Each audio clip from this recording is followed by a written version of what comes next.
Uh, yeah. Uh. दोस्तों नमस्कार, मैं उमेश गौतम समग्र प्रदेश समाचार से। सरकार द्वारा देश के 10 शहरों में पायलट प्रोजेक्ट निकाला गया। देश को भिखारी मुक्त करने का प्रयास किया जा रहा है और उन 10 शहरों में इस प्रोजेक्ट को लागू करके ये देखा जा रहा है कि इससे क्या फ़ायदा होगा, क्या नुकसान होगा, समाज में इसका क्या संदेश जाएगा।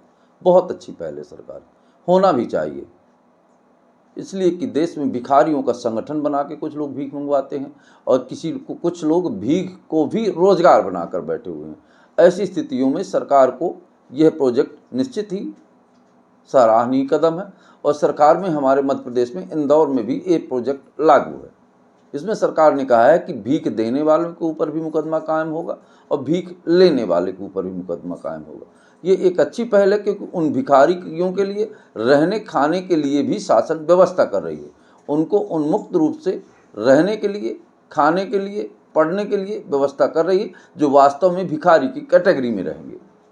और जो भिखारी एक अभियान बना के और धंधा बना के भिखारीपना का काम करते हैं, उनके ऊपर सरकार मुकदमा कायम कर कर जेल भेजेगी। बहुत अच्छी पहल है और इस पहल का हम स्वागत करते हैं और चाहते हैं कि आने वाले समय में ये बिल्कुल सफल हो और पूरे भारत से भिखारी मुक्त भारत हो जाए और भिखारियों की संख्या ना के बराबर हो जाए। पर इसी तरह 1980 के दशक में भी इंदिरा गांधी या कांग्रेस द्वारा गरीबी हटाओ अभियान चलाया गया था। गरीबी हटाओ अभियान के अंतर्गत लोगों को गरीब मुक्त बनाने का अभियान चलाया गया। जिस तरह से ये पायलट प्रोजेक्ट चलाया गया उसी तरह से, पर उस समय भी वो भ्रष्टाचार की भेंट चढ़ गया और भेंट इस तरह चढ़ गया कि गरीबी नहीं हटी, गरीब हट गए और गरीबी दिन प्रतिदिन बढ़ती गई और अमीर होते रहे और गरीब और गरीबी होते, पर अभियान चलता रहा, अभियान का कोई असर नहीं पड़ा। वही हम कहते हैं सरकार की पहल अच्छी है, पर अक्सर देखा यह जाता है कि सरकार से होने वाले कार्यों में भ्रष्टाचार इतना ज़्यादा हो जाता है कि सारा कुछ भ्रष्टाचार की भेंट चढ़ जाता है। सरकार के द्वारा जो भिखारियों के लिए अनुदान आएगा, व्यवस्था आएगी, वो कितने प्रतिशत उन तक पहुंच पाएगी, ये सरकार के लिए मूल बिंदु होगा।